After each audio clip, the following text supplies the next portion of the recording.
ऐसे ही ये थे, सनत कुमार आदि जो ऋषि हैं ऐसे ही हैं, मतलब वो सब जगह किसको देखते हैं? विष्णु शक्ति को। इसलिए उनको क्या कहा? विष्णु भक्ताहा। ओम दीदी प्रणाम। दीदी सर्प किसका प्रतीक है? क्षीर सागर का तो मतलब बताया आपने। जी जी। तो जो उनका आसन है सर्प, वो किस चीज का प्रतीक है? वो आसुरी शक्तियों का, उसको दबा के रखते हैं, उसके ऊपर विराजते हैं। वो उन पे हावी नहीं होती, वो उनके ऊपर हावी रहते हैं, तमोगुण के ऊपर। 3 गुण है ना जी। तो जब आप तामसी शक्तियों को भी अपने वश में कर लेते हैं ना, राजसी तामसी, तो फिर वो आपकी नौकर बन जाती हैं, वो आपका उपकार करने वाली बन जाती हैं। वो उनको शैया का काम भी दे रहा है और ऊपर से छत का काम भी दे रहा है, रक्षण भी कर रहा है उसका। तो सारी शक्तियां, हमारी सारी इंद्रियां फिर क्या हो जाती हैं? हमारी सहायक हो जाती हैं, हमारी रक्षा करने वाली हो जाती हैं। फिर मतलब नष्ट करने वाली भी बन जाती हैं यदि उनको वश में करना नहीं आता है तो। सांप जीवन ले भी सकता है, और वहां जो चित्र दिखाया उसमें तो जीवन दे रहा है। नीचे से भी बिछौना बना है, ऊपर से भी उसको छत बना हुआ है, तो फिर वो रक्षा भी करती हैं हमारी। तो ये सारे कैसे हैं? सनक सनंदन आदि विष्णु भक्ता महात्मान ब्रह्म ध्यान परायणा। हमेशा ध्यान, किसका ध्यान में रहते हैं? वो ब्रह्म के ध्यान में। आप किसके ध्यान में रहते हैं ज्यादातर?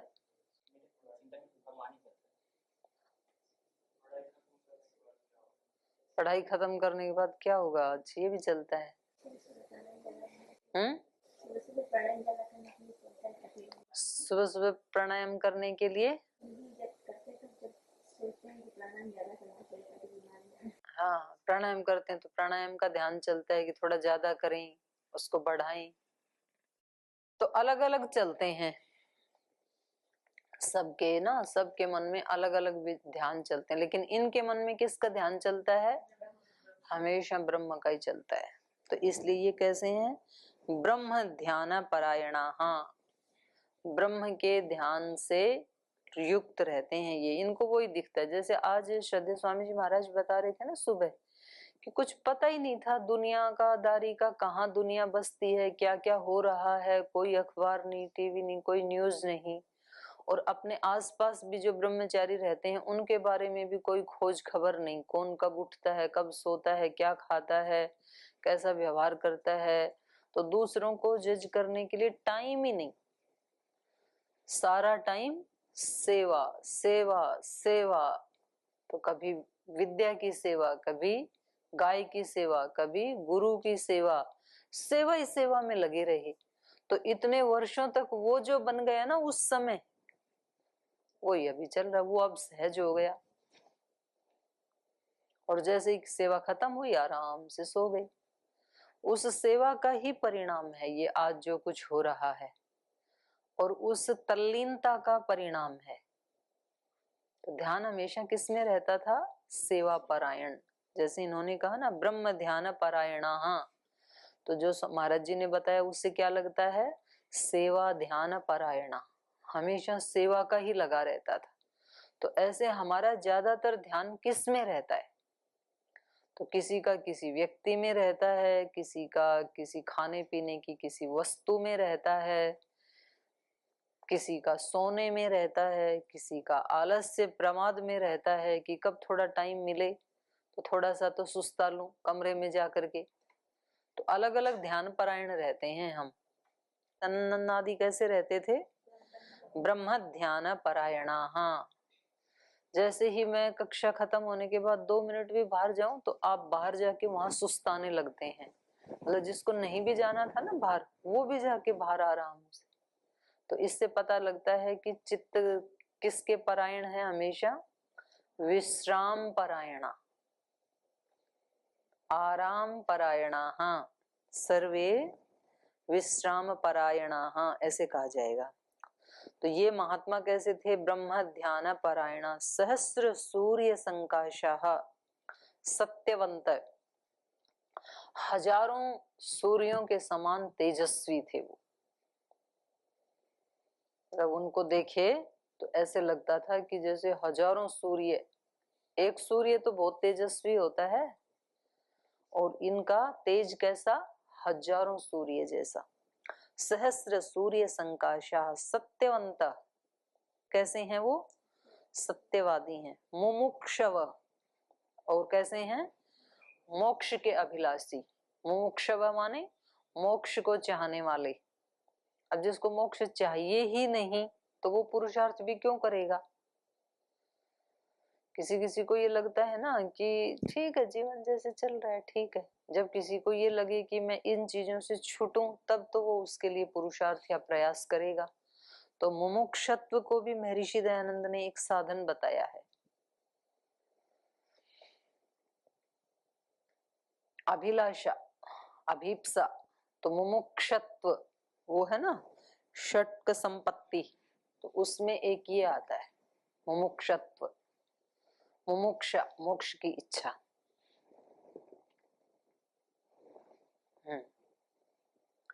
एकदा ब्रह्मणः पुत्रा सनकाद्यामहूजसः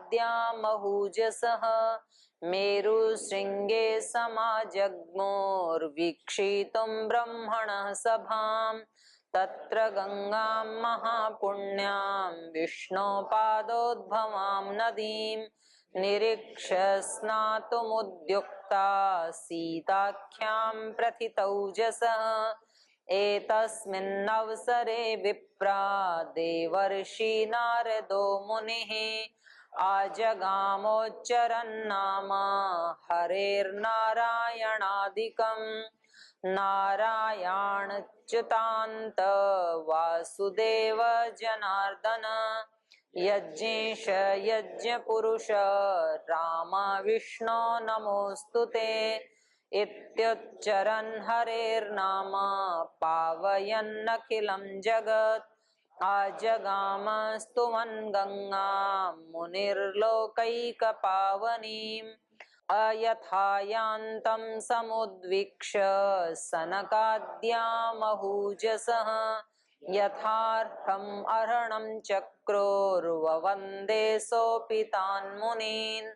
अथ तत्र सभामध्ये नारायण परायणं सनत्कुमारः प्रोवाच नारदं मुनिपुंगवम्। फिर क्या हुआ, एकदा ब्रह्मण पुत्रा सनकाद्या महूजसः मेरुशृंगेः समाजग्मु। एक बार ये ब्रह्मा के पुत्र सनक आदि चारों जो कि महूजसा बहुत ओजस्वी हैं, तो वो मेरु श्रृंगे समाजग्मु, सुमेरु पर्वत के शिखर पर वो गए, इकट्ठे हुए। और वीक्षितुम ब्रह्मण सभाम, ब्रह्मा जी की सभा को वीक्षितुम देखने के लिए। ब्रह्मा की सभा कहाँ होती है, मेरु पर्वत पर, सुमेरु पर्वत पर। मतलब जहां पृथ्वीलोक की कोई कमजोरी जहां पहुंच ही नहीं सकती, वहां ब्रह्मा की सभा होती है। तो कहाँ है ये सुमेरु पर्वत और कहाँ होती है वो सभा। जो हमारा सहस्रार चक्र है वो ही सुमेरु पर्वत है, और जो हमारी ह्यूमन बीइंग वीकनेसेस हैं वो ही धरती है, वो ही धरती की समस्याएं हैं। जो सामान्य व्यक्ति की चेतना है ना, जो नाभि चक्र पे रहती है या नाभि चक्र से भी नीचे चली जाती है, उसी का नाम ही नर्क है, उसी का नाम ही पृथ्वी लोक है। और जो सहस्रार चक्र पे जो योगी रहता है उसी का नाम सुमेरु पर्वत है। तो वहां ब्रह्मा की सभा होती है। माने जो अपनी चेतना को, जिसके लिए स्वामी जी महाराज शब्द प्रयोग करते हैं, दिव्य चेतना, ऋषि चेतना, गुरु चेतना, भागवत चेतना, इस तरह की जो चित्त की स्थिति है, तो हमेशा जिसकी उत्साह की, अभिप्सा की बैटरी फुल चार्ज रहती है, कोई उसके अंदर डिप्रेशन नहीं होता है, कोई हताशा नहीं होती है, कोई निराशा नहीं होती है, हमेशा उत्साह से भरा हुआ व्यक्ति, हमेशा खुशी से भरा हुआ, प्रसन्नता से भरा हुआ जीवन, निर्मलता से भरा हुआ जीवन, अहिंसा से भरा हुआ जीवन, वो जीवन ऐसा होता है जिसमें किसी के प्रति कोई हिंसा नहीं है, कोई वैर नहीं है, किसी से विरोध नहीं है, किसी से द्वेष नहीं है, तो सोचो कितना प्यारा जीवन है, बिल्कुल पवित्र जीवन गंगा जल की तरह से, और बिल्कुल उत्साह से युक्त जीवन, हमेशा लबालब। छोटा बच्चा कैसे होता है? उत्साह से भरा हुआ, गिरता है, पढ़ता है तो थोड़ी देर के लिए रोता है, फिर खिलखिलाने लगता है, एकदम से ऐसे हंस देता है। तो कितना निर्मल होता है, कितना निश्चल होता है वो, कोई टेंशन नहीं है जीवन की। और जबकि देखा जाए यदि, तो इस मनुष्यों की बस्ती में वो ही बेचारा सबसे असहाय है, क्योंकि छोटे छोटे नन्हा सा तो शरीर है, नन्हे नन्हे हाथ पैर हैं, कुछ भी करने के योग्य नहीं है, कोई पैसा बैंक बैलेंस उसके पास नहीं है, कोई आभूषण नहीं है, कोई डिग्री नहीं है, कुछ भी तो नहीं है उसके पास। तो देखा जाए तो सबसे कमजोर आत्मा है बेचारा, लेकिन वो सबसे खुश आत्मा है, सबसे पवित्र आत्मा है, सबसे आनंदित आत्मा है वो। तो वहां ब्रह्म सभा, वो ही स्थिति व्यक्ति बना के रखे अपनी। तो इसलिए इन्होंने कहा कि ये सारे जो ब्रह्मा के पुत्र हैं, ये एक बार कहाँ गए? मेरु श्रृंगे, मेरु के शिखर पर। फिर वो सुमेरु पर्वत है, उसकी भी श्रेणियां हैं। जहां से वो शुरू होता है वो पृथ्वी से तो ऊंचा है, पर फिर उसका भी एक तो तलहटी, एक उसका मध्य भाग, और उसका भी शिखर, तो सबसे ऊंचा शिखर हो गया ना ये। तो ये वहां ब्रह्मा की सभा होती है। तो इसलिए चेतना बढ़ते बढ़ते, अब जैसे कोई ऋषि चेतना में रहता है, फिर उस ऋषि चेतना के भी अलग अलग आयाम हैं, उनमें भी, ऋषियों में भी अलग अलग, कोई राज ऋषि है, कोई महर्षि है, कोई ब्रह्म ऋषि है। तो अलग अलग है ऋषियों की कैटेगरी भी, उनकी डिग्रियां भी। ब्रह्मचारी तो ब्रह्मचारी ठीक है, गुरुकुल में सब ब्रह्मचारी ही हैं, लेकिन ब्रह्मचारी में भी अलग अलग श्रेणियां हैं। फिर कोई वसु ब्रह्मचारी है, कोई रुद्र ब्रह्मचारी है, कोई आदित्य ब्रह्मचारी है, कोई आदर्श ब्रह्मचारी है, व्रताभ्यासी ब्रह्मचारी है, कोई विद्याभ्यासी ब्रह्मचारी है। अलग अलग श्रेणी हो गई ना। तो ये सुमेरु, मेरु पर्वत तो अपने आप ही धरती से बहुत ऊंचा है, लेकिन उसके भी शिखर के ऊपर, माने अंतिम ऊंचाई जहां तक मनुष्य पहुंच सकता है, ये है। मेरु श्रृंगे समाजग्मु ब्रह्मण सभाम वीक्षितुम। ब्रह्मा की सभा को देखने के लिए एक बार ये वहां पर गए। तो क्या हुआ वहां पर? तत्र गंगा महापुण्याम विष्णु पादोद्भवाम नदीम निरीक्ष। तो वहां इन्होंने गंगा को देखा और स्नातुम उद्युक्ता, और उस गंगा में स्नान करने की इन्होंने इच्छा की। और वो गंगा कैसी थी? महापुण्याम, महापुण्य वाली गंगा को देखा, जो विष्णु पादोद्भवाम, जो विष्णु के चरणों से प्रकट हुई। निर्मलता कहाँ से अभिव्यक्त हुई? विष्णु चरणों से, विष्णु से, उनके श्री चरणों से। इसलिए कहा जाता है ना, आपके चरण कमलों में, आपके पाद्म पद्मों में, ऐसे पाद्म पद्मेशु। तो वो किसका पद्म जो है वो किसका प्रतीक है? जिसके ऊपर कोई दूसरी चीज ठहरती नहीं है, निर्लिप्त रहता है वो, पानी भी उसके ऊपर डाले तो निकल जाता है, वो उससे टच नहीं होता है, निर्लिप्तता का प्रतीक है। निर्लिप्तता मतलब पवित्रता। तो ऐसे पैर हैं उनके जो निर्लिप्त हैं। तो विष्णु पादोद्भवाम नदीम निरीक्ष, उस गंगा को देख करके स्नातुम उद्युक्ताः, उसमें स्नान करने के लिए वो उद्यत हुए। सीताख्याम प्रथितौजसः, ऐसी उस सीता नदी को, सीता मतलब गंगा, गंगा को ही सीता भी कहते हैं। सीताख्याम प्रथितौजसः पृथु विस्तारे, जो जिसका विस्तार काफी बड़ा था, जिसके ओज का, तेज का विस्तार वो फैली हुई थी, ऐसी उस गंगा नदी को उन्होंने देखा। एतस्मिन् अवसरे विप्राः देवर्षि नारदो मुनिः आजगाम हरेर नारायणादिकम नाम उच्चरन। तो कह रहे हैं उसी समय हे विप्रो वहां पर देवर्षि नारद मुनि। अब देखो ऋषियों में ये भी एक डिग्री है, देवऋषि, जैसे बताया ना महर्षि, देवर्षि, राजऋषि, ब्रह्म ऋषि। ब्रह्म ऋषि सबसे ऊंची पदवी है। तो ये एक आत्मा का नाम है यहाँ पर देवऋषि। देवानाम ऋषि इति देवर्षि, जो देवों में ऋषि हैं। तो सब देव उसका सम्मान करते हैं फिर, और वो देवों के पास इधर उधर घूमते ही रहते हैं ना, कुछ ना कुछ सुनाते रहते हैं। जिस देवता को थोड़ा घमंड आया तो वहां प्रकट होकर के नारायण नारायण, तो हरि नाम का वो उच्चारण करते रहते हैं। बोले इतना घमंड तो किसी का नहीं चलता है, आपका भी नहीं चलेगा। फिर वो देवता नाराज होते हैं, बोले अच्छा तो फिर हम आके बताएंगे आपको, फिर मिलेंगे आपसे। तो एक उसके अंदर बीज डाल के चला जाता है, फिर वो पीछे से परेशान होता रही बेचारा, ये क्या बोल के चला गया। और जैसे वो ज्यादा नाराज होता वहां से उड़ान भर लेते हैं, नारायण नारायण, इसका क्या बिगाड़ लेंगे कोई। तो ये भी एक आत्मा की स्थिति कुछ है, मतलब उनकी बात कह दी उनको, उसके बाद निर्लिप्त, अब आप भुगतो अपना।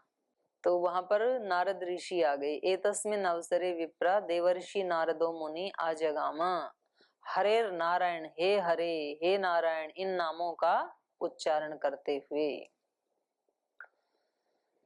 नारायण अच्युतांत वासुदेव जनार्दन यज्ञेश यज्ञ पुरुष राम विष्णु नमोस्तुते। तो वो क्या कह रहे थे, हे नारायण, हे अच्युत, हे अनंत, हे वासुदेव, हे जनार्दन, सारे संबोधन है। हे यज्ञेश, यज्ञ का ईश। तो सारी सृष्टि में यज्ञ चल रहा, गीता में भी बताया ना। और उस यज्ञ का स्वामी कौन है, ईश्वर ही है, ब्रह्म ही है। तो इसलिए उसका एक नाम क्या हुआ, यज्ञेश, यज्ञ का ईश। यज्ञ पुरुष, और वो यज्ञ जिसके लिए किया जा रहा है, जिस यज्ञ पुरुष के लिए, वो भी कौन है, ब्रह्मा ही है, ईश्वर ही है। इसलिए उसको यज्ञ पुरुष भी कहा जाता है। तो हे यज्ञ पुरुष, हे राम, हे विष्णु नमोस्तुते। तो ये सारे नाम किसके हैं, ब्रह्म के ही हैं। तो ऐसे उन्होंने कहा, ऐसे वो बोल रहे थे। कौन, नारद। हे नारायण, हे अच्युत, हे अनंत, हे वासुदेव, हे जनार्दन, हे यज्ञेश, हे यज्ञ पुरुष, हे राम, हे विष्णु, आपको नमस्कार है। इति उच्चरण हरेर नाम पावयन अखिलम जगत। तो इस प्रकार भगवान नाम का उच्चारण करके वो अखिल जगत को पावन बनाते हैं। आजगाम स्तुवन गंगाम मुनिर लौकिक पावनीम।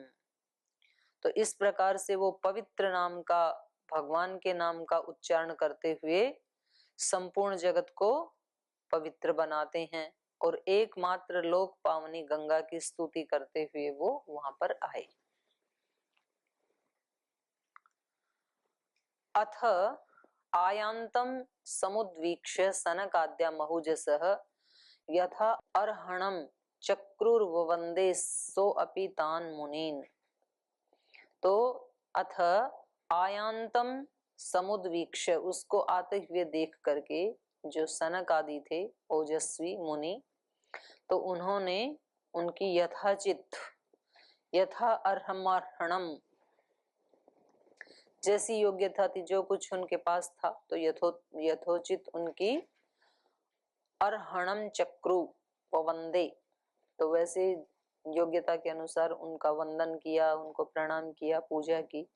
सो अपि तान मुनीन, और उन नारद ने भी उन मुनियों को आशीर्वाद दिया या उनको प्रणाम उनका स्वीकार किया। अथ तत्र सभा मध्ये नारायण परायणम सनत कुमार प्रोवाच नारदम मुनि पुंगवम। तो फिर सभा में बैठ गए सब प्रणाम आदि करने के बाद, और इसके बाद सनत कुमार ने नारद मुनि से कहा। मुनि पुंगव, मुनि पुंगव मतलब मुनियों में भी श्रेष्ठ। तो सनत कुमार ने क्या कहा? सर्वज्ञोऽसि महाप्राज्ञ मुनीशानां च नारद, हरिभक्ति परो यस्मात् त्वतो नास्त्यपरोऽधिक, येनेदम् अखिलं जातं जगत्स्थावर जंगमम्, गंगापादोद्भवा यस्य कथं स ज्ञायते हरिः, अनुग्राह्योऽस्मि यदि ते तत्त्वतो वक्तुमर्हसि। नारद उवाच नमः पराय देवाय परतराय च परात्परनिवासाय सगुणाय गुणाय च ज्ञानाज्ञानस्वरूपाय धर्माधर्मस्वरूपिणे विद्या विद्यास्वरूपाय स्वस्वरूपाय ते नमः। यो दैत्यहन्ता नरकान्तकश्च भुजाग्रमात्रेण च धर्मगोप्ता भूभारसङ्घात विनोदकामम् नमामि देवं रघुवंशदीपम्। आविर्भूतश्चतुर्धायः कपिभिः परिवारितः हतवान् राक्षसानीकं रामं दाशरथिं भजे। एवम् आदीन्यनेकानि चरितानि महात्मनः तेषां नामानि संख्यातुं शक्यन्ते नाब्दकोटिभिः। तो सनत कुमार ने उनसे कहा, सर्वज्ञों असि महाप्राज्य, हे महाप्राज्य आप तो सर्वज्ञ हैं, आप तो सब कुछ जानने वाले हैं। मुनीशानाम च नारद, आप तो मुनीश्वर हैं। मुनि ईशानाम, मुनि हैं आप, मुनियों के भी ईश हैं। मुनीशानाम च नारद, हरि भक्ति परो, और आप तो हमेशा प्रभु की भक्ति में ही लगे रहते हैं, हरि भक्ति परायण हैं आप तो। हरि भक्ति परो यस्मात्, क्योंकि आप तो हरि भक्ति परायण हैं, प्रभु भक्ति परायण हैं, इसलिए त्वतोः नास्ति परो अपरो अधिकः, इसलिए आपसे बढ़कर के, आपसे अपर, आपसे दूसरा ऐसा कोई नहीं है जो येन इदम अखिलम जातम जगत स्थावर जंगमम गंगा पादोद्भवा यस्य कथम स ज्ञायते हरि। तो आपके अलावा ऐसा कौन है जो उस हरि के बारे में हमें कुछ बता सके, क्योंकि आप तो हमेशा उन्हीं के नाम का स्मरण करते रहते हैं, आपकी तो अच्छी प्रीति है उनके साथ। तो जिसकी जिसके साथ प्रीति होती है तो बोल देते हैं ना ऐसे कि जी उनसे, उनके बारे में तो आपसे ज्यादा और कौन बता सकता है, आपसे बढ़कर और कौन हो सकता है। तो कहा ये न इदम अखिलम जगत जगत जातम, जिससे ये संपूर्ण जगत उत्पन्न हुआ, स्थावर भी और जंगम भी, और जिनके पैरों से ये गंगा निकली, जिनके चरणों से ये गंगा निकली, तो उसको हम कैसे जाने। तो आप हमारे ऊपर अनुग्रह करो। अनुग्राह्योस्मि यदि ते, यदि आप हमारे ऊपर अनुग्रह करें तो ते आपसे तत्व तो वक्तुम अर्हसि, आप हमें उस तत्व को निशेष रूप से कहने योग्य हैं। अगर आप हमें योग्य समझें तो उसके बारे में हमें उपदेश दीजिए कि उस हरि के बारे में हम कैसे जानें। तो फिर नारद ने उनको क्या कहा, ये हम कल पढ़ेंगे शेष।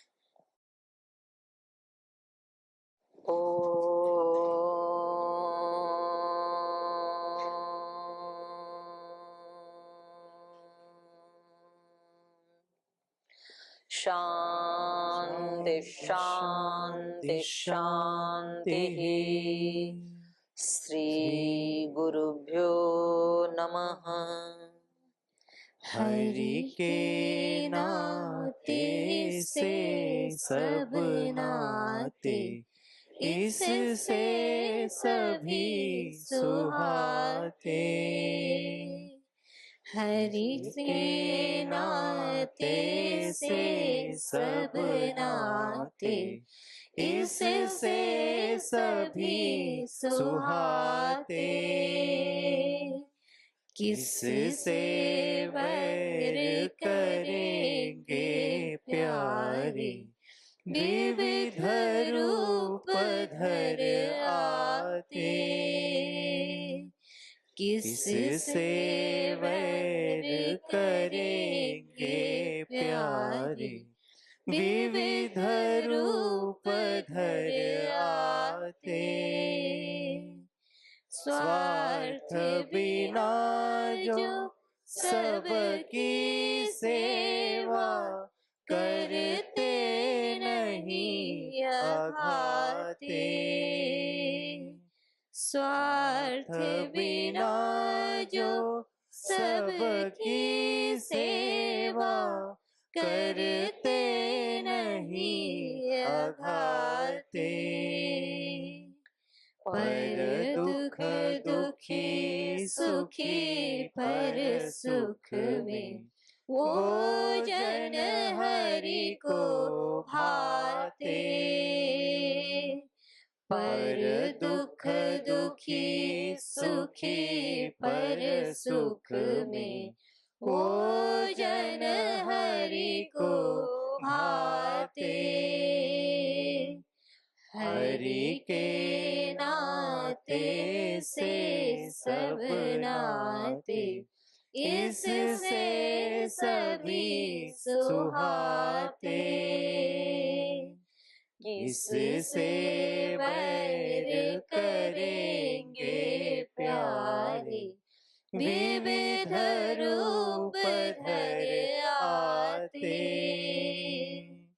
विविध रूप धर आते। विविध